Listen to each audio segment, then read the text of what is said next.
I'm Jonathan Goldstein, and you're listening to Wiretap on CBC Radio 1 and Sirius XM. Today's episode, Dreamers.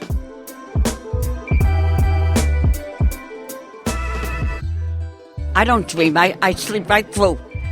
Yeah. When was the last time you had a dream? Oh, years and years and years ago. That's it. Do you miss it? Huh? Do you miss dreaming? No.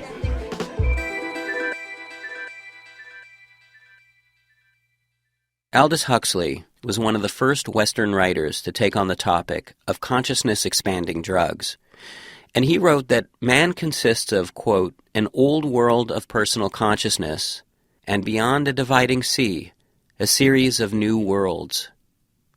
While I don't have the constitution for drugs, in my 20s I once tried mushrooms and became convinced I was a marionette, and I spent the remainder of the evening untangling invisible string, I am fascinated by the unconscious.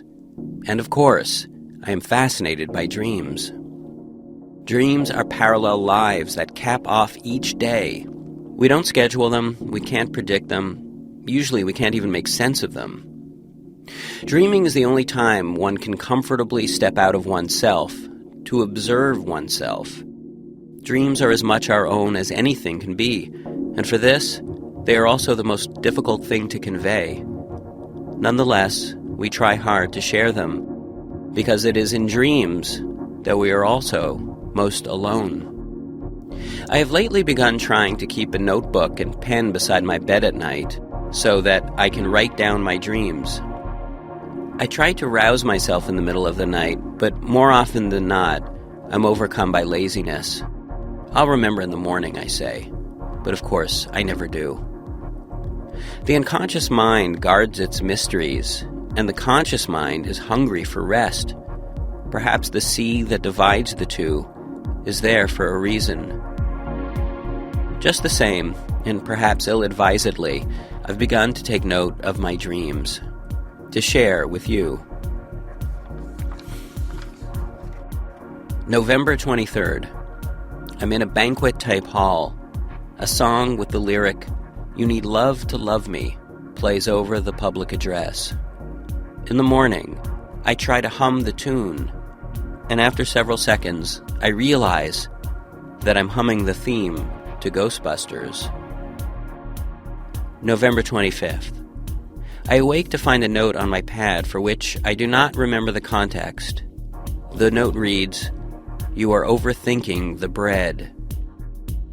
Are our dreams our detritus or our essence? November 28th. In an industrial building with the same curving elbow-shaped hallways as there always are in my dreams. It feels like the same hallways I've been dreaming about since I'm a kid. Perhaps the shape of the hallways is the actual shape of the neurotransmitters in my head. I don't dream. I don't have dreams. I never have a dream. You've never had a dream in your whole life? No, I'm not saying I never had a dream. I'm saying I don't dream. You know, some of them I do remember. Some you hold on to. Some you don't like to be disturbed from because then you want to go back to the dream and you can't. November 30th. I dream that if I do not do something to prevent it, someone will walk out onto a busy street and kill themselves. It's just this feeling that I have in the dream. And it suddenly dawns on me that someone is Aloni, a man I met on a kibbutz in 1994 and never could stand. In the dream, I think, well, I can just go on with my life and not worry about him. No one will ever connect his death to me. We are all responsible for our own fates and such. And then I awake, and I feel overwhelmed with guilt and shame. But then the thought, it was all a dream. I cannot feel guilt for a being in a dream. But there is still guilt in me, and I don't know how or if I should lay it to rest. The guilt is real, even if the man was not. My response was real, very naked and real. that's the whole thing about it. If you're dreaming, you're not getting your full sleep. So when you wake up, you're still tired. Is that true? Yeah. Yes, sir. Yes, sir. If you dream, you're not getting your whole sleep. Mind is still going while you're sleeping. So when you come up, you didn't get no rest. Do you dream a lot? Yeah, that's the problem. And then when I wake up, I'm still tired, But majority of times, I don't remember my dream. I just go along with the punches. December 1st. In the dream, getting bar mitzvahed in Hawaii during the 80s was a big trend. And in the dream, that's where I too was bar mitzvahed. I learned that all of these bar mitzvahs have now been legally nullified somehow. And so, I'm no longer a man. Then what am I? December 5th. I am with S, and she has a new style. 4 watches around each of her limbs, even around her thighs. What if I don't like this, I say? She tells me that this is just the way it is. It isn't something anyone can change. The being in the dream does not have an unconscious. He is the unconscious. My mother speaks to me and she tells me I must go to church more often. But she dead, She died. Do you see your mother a lot in your dreams? Yes, I just see her up to this morning. She speak to me. She said go to church and be nice to people. She's always be with me. She's not giving me up.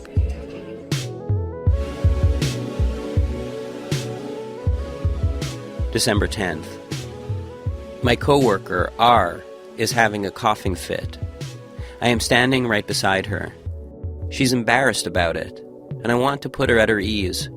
But I know that whatever I say will only make her more self-conscious and make the coughing worse. And so I stand beside her, coughing along in sympathy. My mom, she has a lot of dreams that she remembers, a lot of dreams that she have.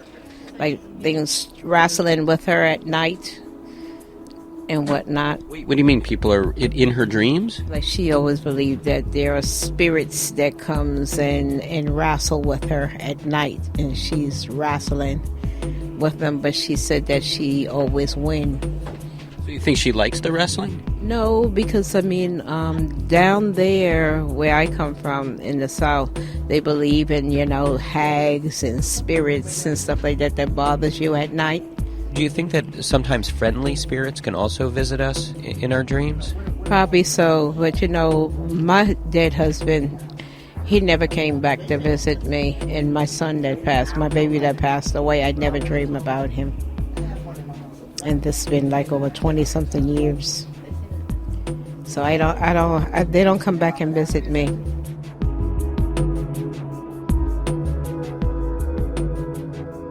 December 13th. All I know is that the world is ending. I anticipate what it will feel like to have a building collapse on me. I'm resigned. Like that feeling when you're carrying a plate of food and you feel it starting to slip and slip some more. And then there's that tipping point where you don't care. Let it all fall. Release. It's better than worrying. My thing is, what I dream, it's like I enjoy the dream when I'm dreaming, and when the morning time comes, it just floats away from me. So they're usually good dreams. Thank God I have no bad dreams. I wake up and I say, well, what the heck? I know I was dreaming, but my dreams just leave, Thank God it's pleasant. December 14th. Though I do not have a cat, I must return to Montreal to feed him.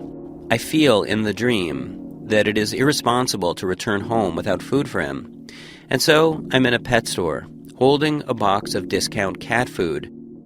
Fearing it's unsuitable, I tear off the box top and pour some into my hand and cram a handful into my mouth.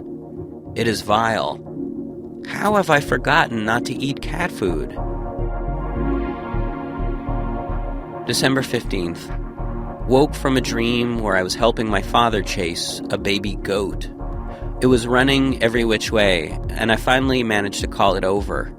It sensed I wouldn't hurt it, and it came to me. I picked it up in my arms. It was sickly, the fur on its legs coming off. I held it, deciding I wouldn't let my father harm it. But I knew he would. I do not know what this dream is about, and that is what makes it so deep. My grandmother, who has been deceased for many years, she came and was chastising me for sitting on somebody's stoop. And in the dream, were you a little kid? No. My dreams escalated with my age. Do you think dreams mean anything? Well, it depends upon the interpreter. If you're one who believes, I hit a number one time. Will you dream that you win the lottery? No, I dreamt that I went to this relative's house, and I played the address, and You played that address and then you won? Yeah. How much money did you win? I'm going to tell you that. Well, you think I'm going to ask you for a loan?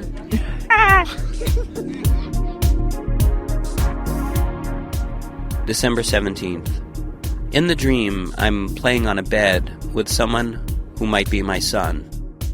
I hover over him, looking at his face, and the love I feel for this boy in the dream is unlike any I've ever known. I remember thinking something like, whenever I have loved, I have always been me. But now, he is me. Sometimes I dream I am flying, but not the kind of flapping of the wing, but In fact, the first time I had a dream of that nature, when I was in my 60s, I was so scared. To really push off yourself, you really have to have, I don't know what to say, faith or something, and then I pushed off myself and I found myself floating. People pay big money to reach that level of consciousness. Big money. And here I am getting it for free. I mean, gee whiz, I didn't do anything. I'm just an ordinary man.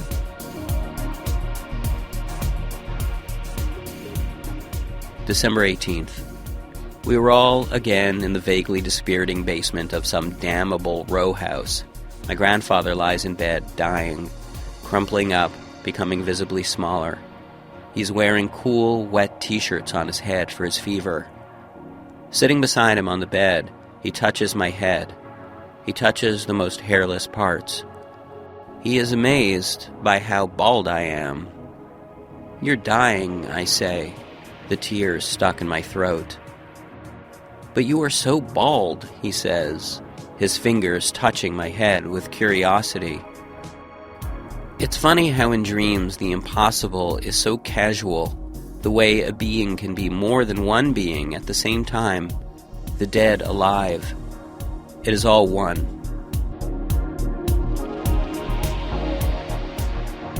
Why make the effort to write dreams down and save them from oblivion? Perhaps it is a question God asks himself. Perhaps each person is a dream that God slowly grows bored of. Dreams must only be, what? Dreamt? And then let go of, like a balloon. We cannot even say lived, for they are not lived. They are made most real by being shared.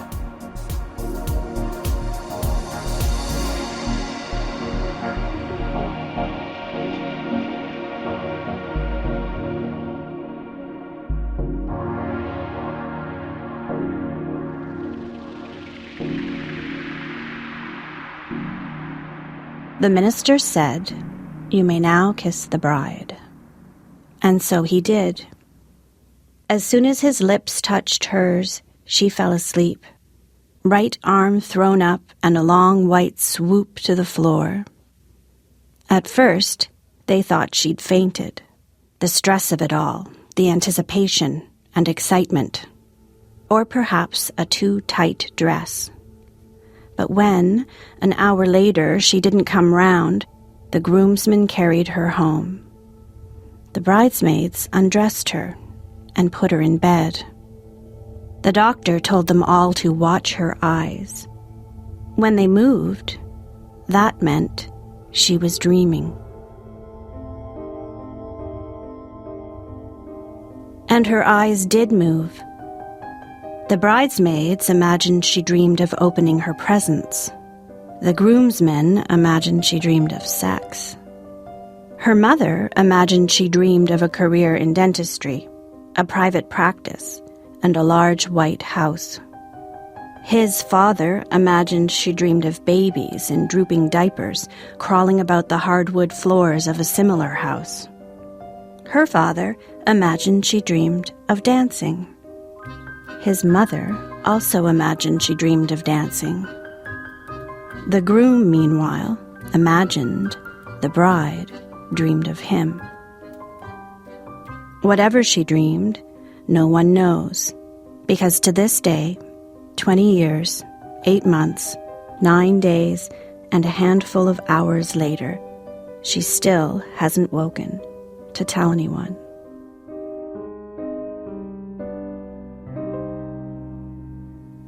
Of course, it could have been him who slept.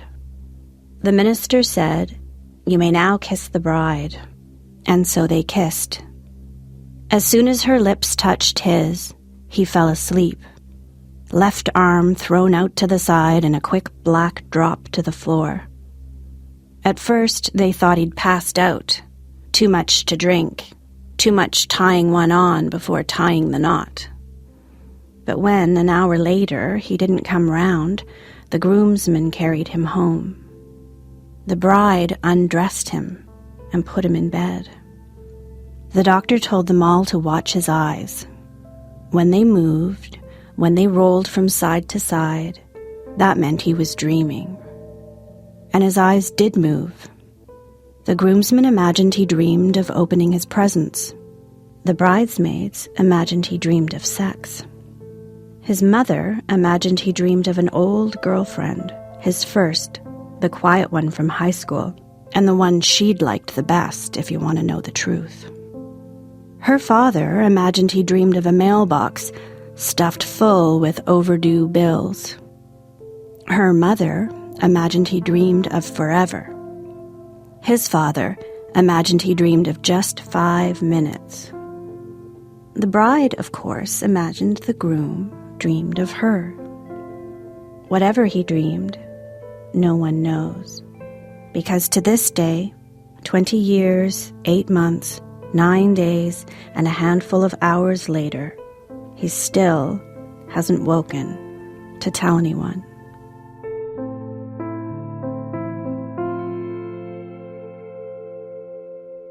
Or it might have been the two of them together. The minister said, "You may now kiss the bride." And so they kissed. As soon as their lips touched, they fell asleep and fell to the floor. At first, everyone thought, how strange. Then everyone thought, maybe they planned it as a joke. But when they didn't come round, they didn't come round. The groomsmen carried them home. Their mothers undressed them and put them in bed. The doctor told everyone to watch their eyes. When they moved, when they rolled from side to side and up and down, that meant they were dreaming. And their eyes did move. They rolled around and around. His mother imagined they dreamed of swaying back and forth together on a creaky wooden swing. Her father imagined they dreamed of leaping naked off a cliff. Her mother imagined they dreamed they were wrapped up too tightly in a worn red blanket. His father imagined they dreamed they couldn't get their clasped hands apart. Whatever the bride and groom were dreaming, no one knows. No one knows because they will never awake to tell.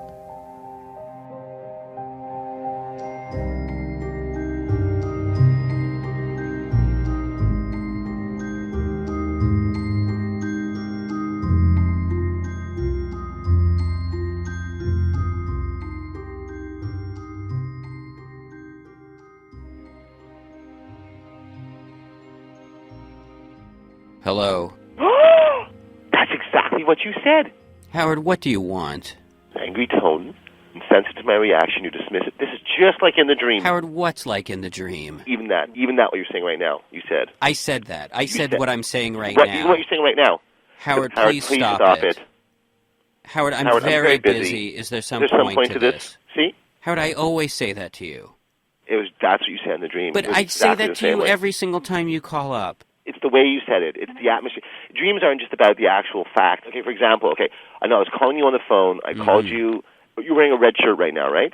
I am not. Blue shirt? No. White with yellow sweat stains in the armpits? No. Are you wearing pants? Yes, I'm wearing pants. I'm creeped out. By my wearing pants? Jonathan, it's one thing to deny certain types of patterns, but come on. Howard, so you dreamt this. So what? Even that just now you just said, by the way. I said you dreamt it. Even that just now. I said that. Even this right now. You dreamt this. And right now you're going to say? Howard. Exactly. When someone has a premonition of some sort, a smart person, a rational person, heeds that warning. Since when am I heeding a warning? I'm telling you, I had a scary dream about you. Well, what's so scary about it? That you were talking to me on the phone? In the dream, I was telling you I had a dream, and I was repeating things Wait a second. In the dream, you were telling me that you had a dream. And you were wearing pants, and you're drunk and you stank. I'm not drunk, and I don't... But you stink. I don't stink. You stink, you do. A bit like boiled hot dogs. I thought you liked the smell of boiled hot dogs. I like the smell of real boiling hot dogs. I don't like the smell of boiling hot dogs off my friend's skin. Remember when I was helping up the stairs and I licked your arm by accident? How was that an accident, Howard? Even at the time, that didn't make any sense to me. I was trying to lift up the stairs, and I needed to get my hand under your armpit, and I licked your arm from your elbow to your shoulder. All right, look. Anyway, in a dream, we were having this conversation, and all of a sudden you got a call waiting, and you got terrible, terrible news. While I was talking to you. Awful, scary. John, I'm trying to remember what it was exactly. It's a little bit hazy, but it was really scary, scary stuff. I fool around a lot sometimes with you, but I'm serious. This is a really scary dream. It's the kind of stuff you don't joke about. So it scared me. All right. Maybe it's silly. Maybe it's just a dream. Maybe it's just one of those weird coincidences. I'm saying really, really bad news. Like you picked up the phone in the dream, and they said really bad stuff to you, and you blanched. All right. Well, Howard, I appreciate your concern, and let me put your mind to rest. We're talking, and you actually called me in the studio. There is no call waiting in here. We were talking, and then...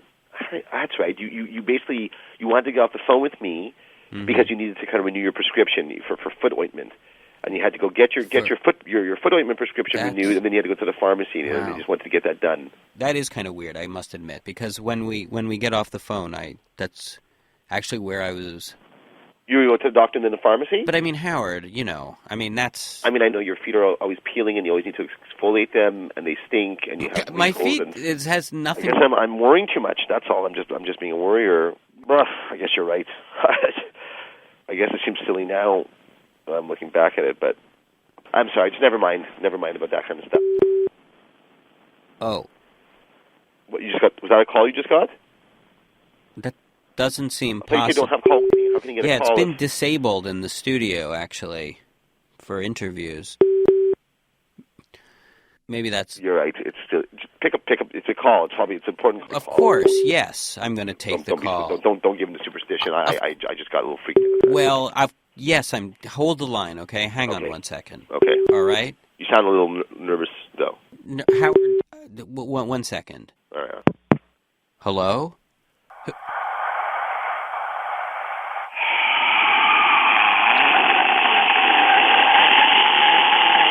Hello? Who is this? That's just me. Howard? You were scared. You were nervous. You were super nervous. I felt it.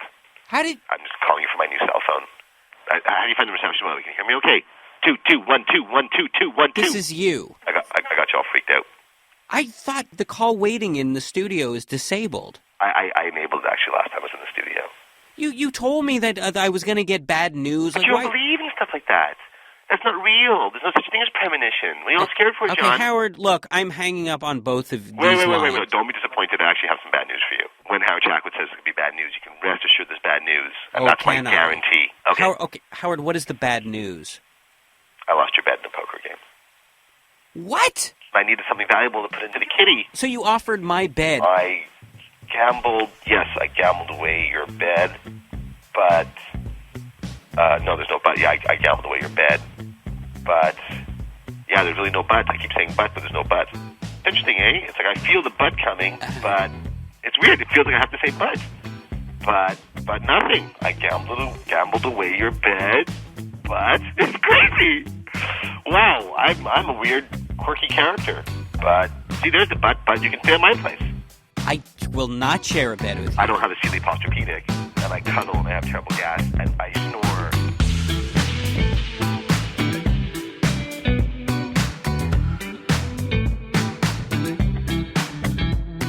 On Wiretap today, you heard Howard Chakowitz and Sleep by Stephanie Allenbach. A version of this story first appeared on McSweeney's.net. For more of Stephanie's writing, visit crookedhouse.typepad.com. You also heard the men and women of the Races Community Center discussing their dreams. Special thanks to Otto Meyer, Carlisle Smith, and Cordelia Amethyst Rose. Wiretap is produced by Mira Burt-Wintonic, Crystal Duhame, and me, Jonathan Goldstein. Tune into Wiretap Saturdays at 3:30 and Thursday evenings at 11:30. You can also hear Wiretap across North America on Sirius XM. Or subscribe to the free podcast at cbc.ca/wiretap, where you can also download the latest Wiretap ringtone. That's exactly what you said. A voice from the future with every ring of your phone.